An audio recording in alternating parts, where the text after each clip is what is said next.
Students, in the last lecture, we were discussing about modern periodic table. As you can see in the picture, that is showing you the modern periodic table. So we have discussed earlier that there are total of 18 groups and 7 periods, and there are having sixth period is having six subset of lanthanoids and actinoids. Okay, and we know that these are alkali metal first group, second group are alkaline earth metal, and 13 to 18 group is p block elements. इनको हम S block elements बोलते हैं. These are D block elements and F block elements. So that these things were discussed in our last class, that how modern periodic table is good as compared to other periodic table, because this particular table is considering that all the properties are periodic function of their atomic number. Okay, next we will discuss about what are elements in SP, D and F block elements and their electronic configuration. S block, P block, D block, F block elements जो है उसमें आपके पास इनकी electronic configurations क्या होते हैं. तो S block elements होते क्या हैं? सबसे पहले S block elements are those elements in which last electron enter into S orbitals. जिनमें एस ऑर्बिटल में इलेक्ट्रॉन एंटर करता है उसे आप एस ब्लॉक एलिमेंट बोलते हो. जनरल इलेक्ट्रॉनिक आउटर कॉन्फ़िगरेशन क्या होती है एस ब्लॉक एलिमेंट की? NS1 to 2. NS की वैल्यू 1 से 2 हो सकती है. अभी S जो है उसके अंदर सिर्फ 2 ही इलेक्ट्रॉन आ सकते हैं. मैंने लास्ट चैप्टर में ये डिस्कस करा था that only 2 electron can accommodate in a single orbital, और S के पास एक ही ऑर्बिटल होता है. ठीक है, तो इनके करेक्टरिस्टिक्स क्या क्या होते हैं? पहले ग्रुप में जो पहले और सेकंड ग्रुप को मिला के एस ब्लॉक एलिमेंट्स बोलते हैं.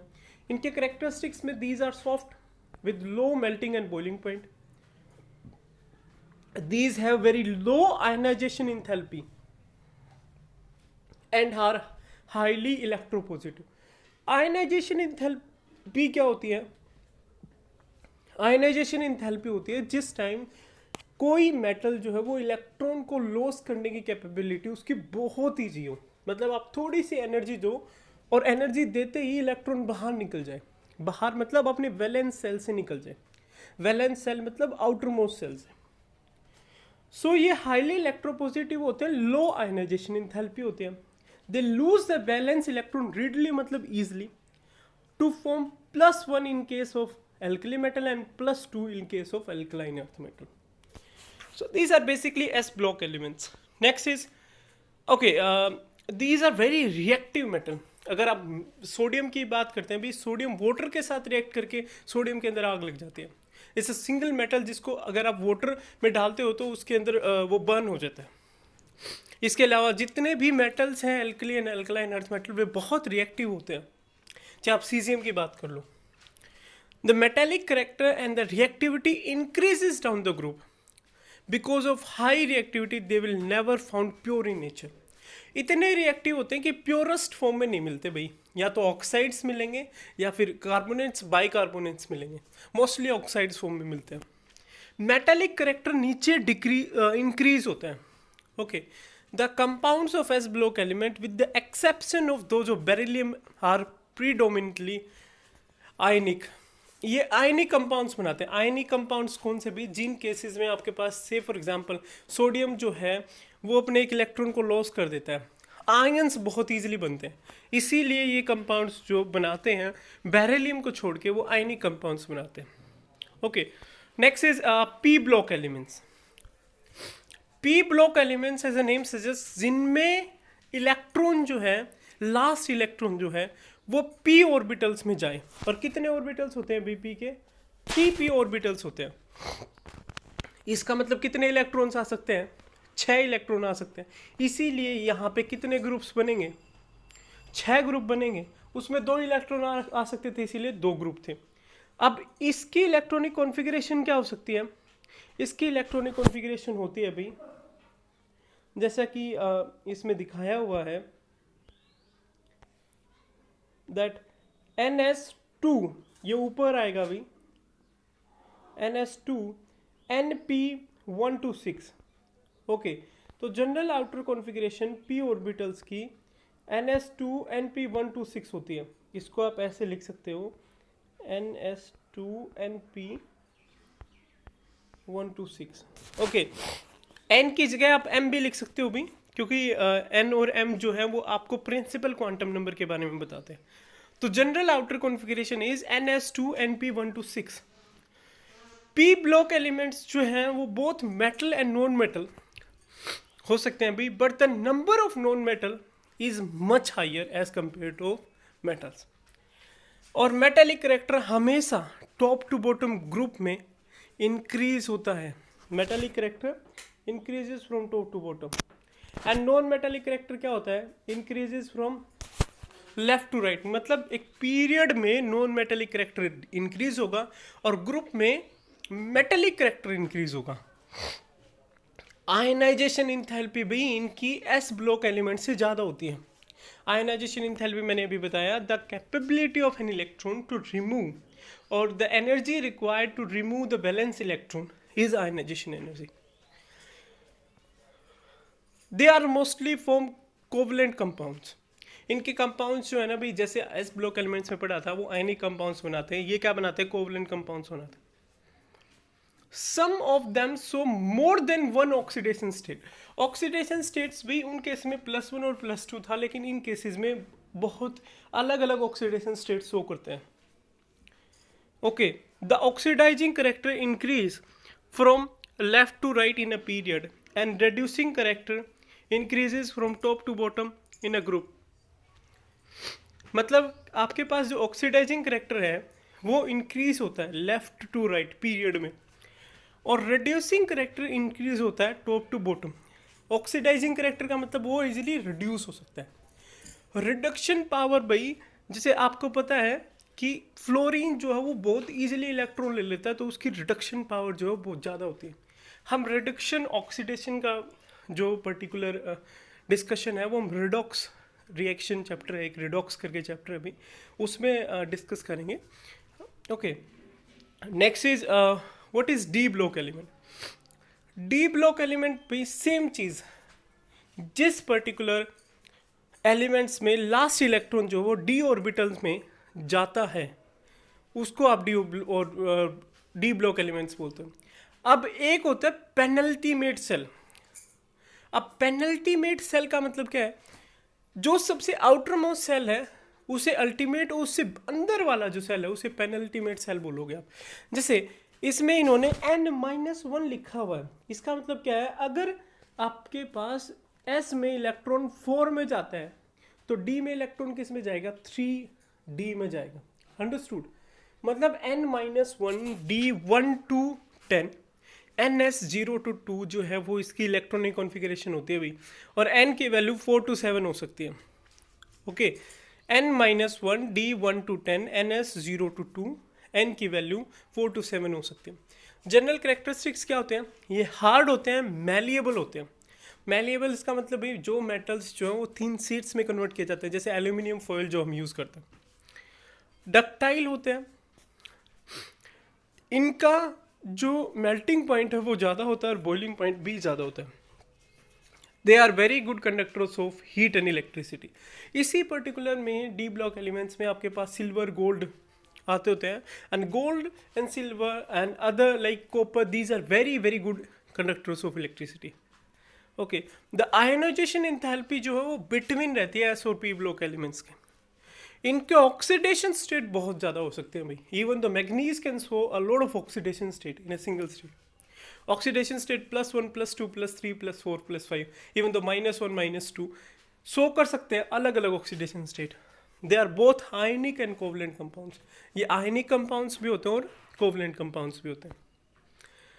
Next is F block elements.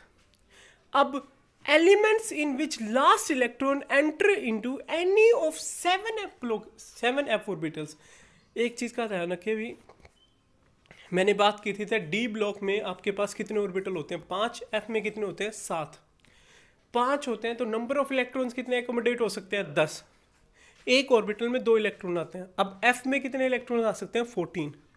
Okay, elements जिनके अंदर लास्ट पेनल्टीमेट और एंटी पेनल्टीमेट क्या होता है, पेनल्टीमेट भाई जो आउटर मोस्ट सेल है उसके अंदर वाली सेल, और उससे अंदर वाली सेल को हम एंटी पेनल्टीमेट सेल बोलते हैं।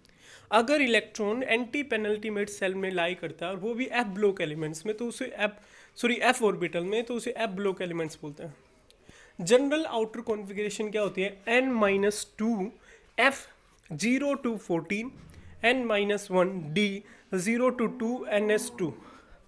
मतलब क्या भाई, n-2 एंटी पेनल्टीमेट सेल में f की वैल्यू, f जो है उसके अंदर f ऑर्बिटल के अंदर इलेक्ट्रॉन जाएंगे 0 to 14 वैल्यू हो सकती है अभी, n-1 d 0 to 2 हो सकती है और ns की वैल्यू 2 होगी।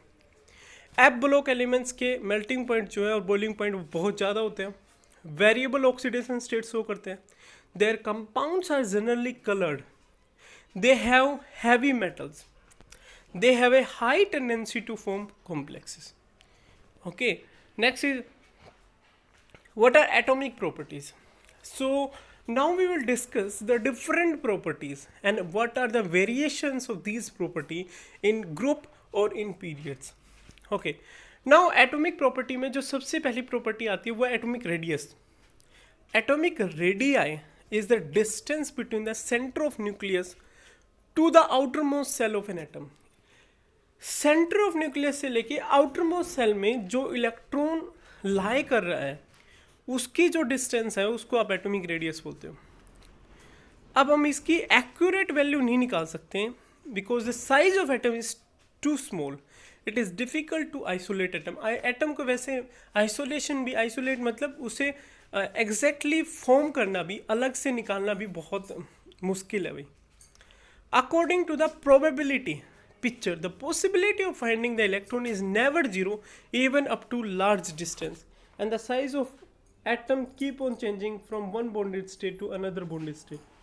Therefore we consider effective size instead of accurate atomic size. We define the effective size according to the type of bonding present. तो हम accurate size की जगह क्या करते हैं, effective size calculate करते हैं। Now second is covalent radii. Covalent radii be distance between the center of nuclei of atom and mean position of shared pair of electron between the bonded atom. We can say that covalent radii is 1/2 of internuclear distance between the bonded atom. जो bonding है उसका आधा जो है उसको भी आप covalent radius बोल सकते हो। जैसे अगर H2 मॉलिक्यूल्स है, उसकी बॉन्ड लेंथ 74 है, तो कोवलेंट रेडियस कितनी हो जाएगी भाई, 37 पिकोमीटर हो जाएगी। Okay, next is metallic radii. ये मेटल्स के लिए कंसिडर होते हैं भी 1/2 of internuclear distance between two neighbouring atom in a lattice. इसको हम कहते हैं 1/2 the internuclear distance between two neighbouring atoms in lattice.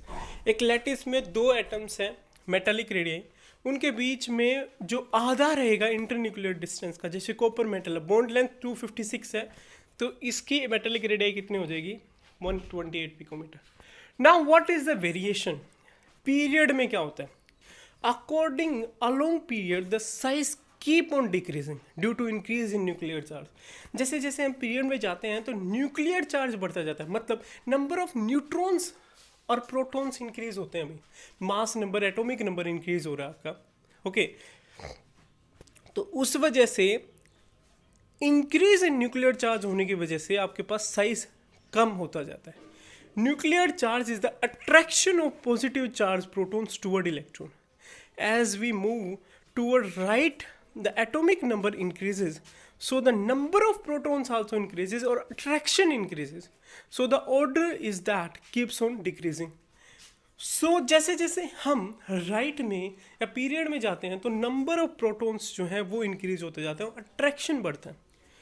सो इसका मतलब क्या है कि आपके पास जो पीरियड है उसमें एटॉमिक रेडियाई क्या रहेगी, डिक्रीज होगी भाई। जिस टाइम हम पीरियड में जाएंगे, राइट साइड में जाएंगे, left to right. Okay, lithium, beryllium, boron, carbon, nitrogen, oxygen, fluorine, ये ऑर्डर रहेगा आपका जिस टाइम आप ऑर्डर देखेंगे भाई एटॉमिक रेडियाई का। So now we will discuss about the atomic radii along the group.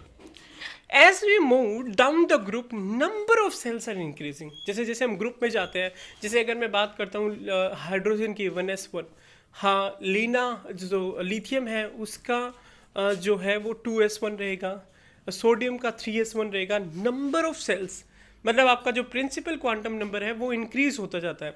इसका मतलब जैसे जैसे हम नया सेल एडिशन करते हैं तो न्यूक्लियर चार्ज जो है वो कम होता जाएगा, तो एटॉमिक रेडियस जो है वो बढ़ता जाएगा. So lithium, sodium, potassium, rubidium, caesium में से सबसे ज़्यादा साइज सीजियम का होगा क्योंकि प्रिंसिपल क्वांटम नंबर बढ़ता जा रहा है. सो होल पीरियोडिक टेबल में alkali group is largest group according to the size. Okay, next is what is ionic radii. Internuclear distance between two ionic atoms का half जो है उसे आप बोलते हो क्या, आयनिक रेडियस. सो जैसे अगर मैं बात करता हूँ सोडियम क्लोराइड की, सोडियम क्लोराइड की बॉन्ड लेंथ जो है वो 276 पिकोमीटर है. तो अगर हम इसका एग्जैक्टली हाफ लेते हैं तो वो एरर है. So we calculate the distance separately for sodium ion and chloride ion, define the ionic radii as the effective distance between the entire of center of nucleus of ion up to the distance where it has influence in ionic light. हमने उस तक ही distance को major करना है जहाँ पे effective influence हो ionic cloud का. Cation is always smaller than parent atom as it is formed by removal of electron. दो चीज़ें हैं भाई, कैटायन जो है वो हमेशा जो एटम जो हमने लिया उससे स्मॉल रहेगा, और एनायन में एक इलेक्ट्रॉन हम एक्स्ट्रा ऐड करते हैं तो वो हमेशा ज़्यादा रहेगा क्योंकि उसमें सेम न्यूक्लियर चार्ज है और सेम नंबर ऑफ इलेक्ट्रॉन्स ना रहे कि कैटायन के केस में इलेक्ट्रॉन्स कम हो जाते हैं तो न्यूक्लियर चार्ज बढ़ जाता है और तो साइज क्या हो जाता है, डिक्रीज हो जाता है. सिंपल इस बात का ध्यान रखना कि सोडियम और सोडियम आयन में से सोडियम बड़ा है भाई, और क्लोराइड आयन में से क्लोराइड आयन बड़ा है. क्यों?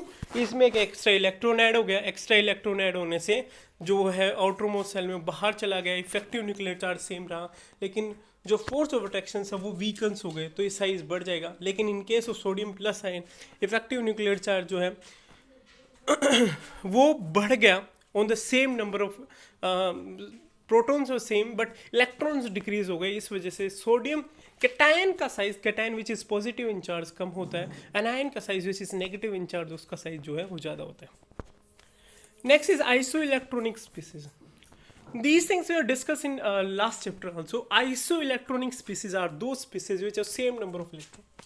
बहुत जगह भी 1 मार्क क्वेश्चन पूछा जाता है that what are isoelectronic species. जिसमें सेम नंबर ऑफ इलेक्ट्रॉन्स हो उसको आप आइसोइलेक्ट्रॉनिक स्पीसीज बोलते हैं. जैसे O2 negative, F negative sodium ion. The species with higher positive charge is smaller and the species with lesser positive charge is bigger.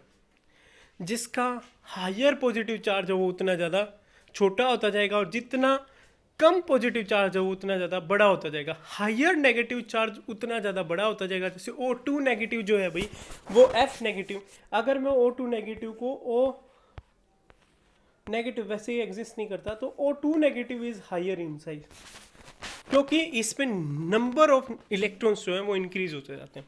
Okay, next is what is van der Waals radius? It is the half of internuclear distance between the adjacent atoms of substance belonging to two different molecules. अब भाई कई molecules हैं उनके बीच में van der Waals forces of attractions होते हैं. ठीक है, जैसे अगर आप बात करते हैं HCl की तो HCl is a molecule, HCl उसमें डाइपोल इंट्रैक्शंस रहेंगे तो उन केसेस में हम van der Waals radius measure करते हैं. इनर्ट केसेस में भी van der Waals रेडियस होते हैं. इनर्ट गैसेस कौन कौन सी हैं? जो नोबल गैसेस है जैसे helium, neon, krypton, xenon, radon, ये जो गैसेस है ये इनर्ट गैसेस है. इनर्ट का मतलब होता है unreactive. Next is what is ionization energy. मैंने पहले भी बताया जितनी एनर्जी जो आउटर मोस्ट सेल में इलेक्ट्रॉन है वैलेंस सेल में आइसोलेटेड गैसेस एटम से निकालने के लिए चाहिएगी उतनी एनर्जी को आप आयनाइजेशन एनर्जी बोलते हैं. The amount of energy required to remove an electron from valence shell of an isolated atom. Okay, ionisation energy को आयनाइजेशन इंथैल्पी बोलते हैं, ठीक है।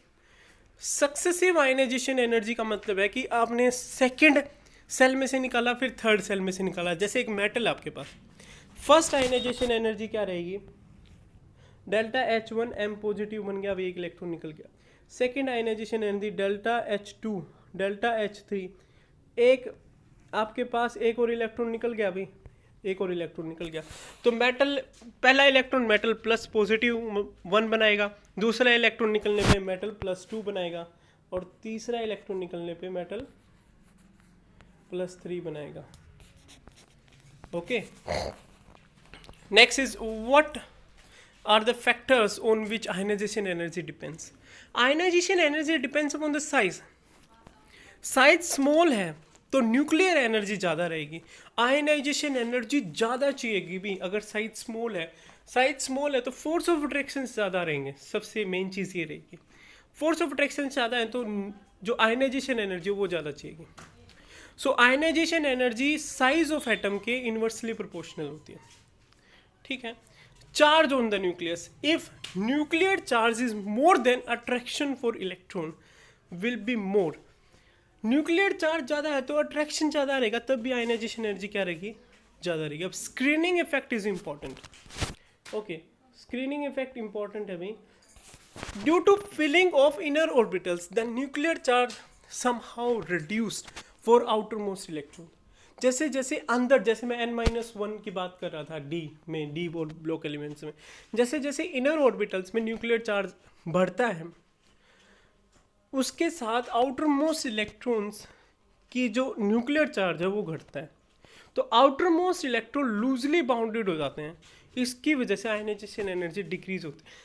और इसका स्क्रीनिंग इफेक्ट क्यों बोलते हैं, क्योंकि अंदर वाले इलेक्ट्रॉन बाहर वाले इलेक्ट्रॉन को एक स्क्रीनिंग प्रोवाइड करते हैं, अंदर वाले इलेक्ट्रॉन, जिसकी वजह से इलेक्ट्रॉन और न्यूक्लियस है उसके बीच में फोर्स ऑफ अट्रैक्शन वीकन्स हो जाते हैं। पेनिट्रेशन इफेक्ट क्या होता है, orbitals which are closer to the nucleus will experience higher nuclear charge. जो ऑर्बिटल्स न्यूक्लियस के पास हैं उनका न्यूक्लियर चार्ज ज़्यादा होता है तो उनका पेनिट्रेशन इफेक्ट भी ज़्यादा रहेगा। जैसे आपके पास S सबसे पास में होता है न्यूक्लियस के, फिर P, फिर D एंड फिर F। इलेक्ट्रॉनिक कॉन्फ़िगरेशन भी, हाफ फिल्ड और फुली फिल्ड ऑर्बिटल्स जो हैं वो ज़्यादा स्टेबल होते हैं तो उनके आयनिक एनर्जी, आयनाइजेशन एनर्जी भी ज़्यादा होती है। ये हमने लास्ट चैप्टर में भी पढ़ा था, that half filled electronic configuration and fully filled electronic configuration is more stable. So next is what is variation along the period. अभी हम साइज के हिसाब से बात करेंगे। साइज जो है वही ग्रुप में क्या होता है, इंक्रीज होता है। अगर ग्रुप में साइज इंक्रीज होता है तो आयनाइजेशन एनर्जी कम होगी, जितना बड़ा साइज उतनी ही कम एनर्जी चाहिए, ठीक है। पीरियड में बात करते हैं, पीरियड में साइज डिक्रीज होता है फ्रॉम लेफ्ट टू राइट, तो आयनाइजेशन एनर्जी इंक्रीज होते हैं। तो देखिए अलोंग पीरियड इट इंक्रीजेज, ये इंक्रीज होती है भाई क्योंकि पीरियड में साइज डिक्रीज होता है, न्यूक्लियर चार्ज इंक्रीज होता है तो आयनाइजेशन एनर्जी इंक्रीज होती है। लेकिन कई केसेस में एनोमलस बिहेवियर दिखता है। अब लिथियम के बाद बेरिलियम, बेरिलियम के बाद बोरोन कार्बन आना चाहिए था, लेकिन बेरिलियम की ज़्यादा होती है बोरोन से क्योंकि वो फुली फिल्ड सेल नाइट्रोजन है जो है ना, उसकी आयनाइजेशन एनर्जी ज़्यादा होती है ऑक्सीजन से। अभी हमने भाई फुली फिल्ड और हाफ फिल्ड की बात करी, नाइट्रोजन के केस में ज़्यादा रहेगी then oxygen because nitrogen is half filled which is much more stable, so ionization energy is high. Next is along the group, ionisation energy decreases along the group as size increases. Group में size बढ़ता है, ionization energy कम होती है क्योंकि nuclear charge decrease होता है। अभी जैसे अगर हम बात करते हैं फर्स्ट ग्रुप की तो lithium, sodium, potassium, rubidium, caesium. Caesium की सबसे कम आयनाइजेशन एनर्जी और सबसे ज़्यादा size. Okay, next we will discuss in our next lecture.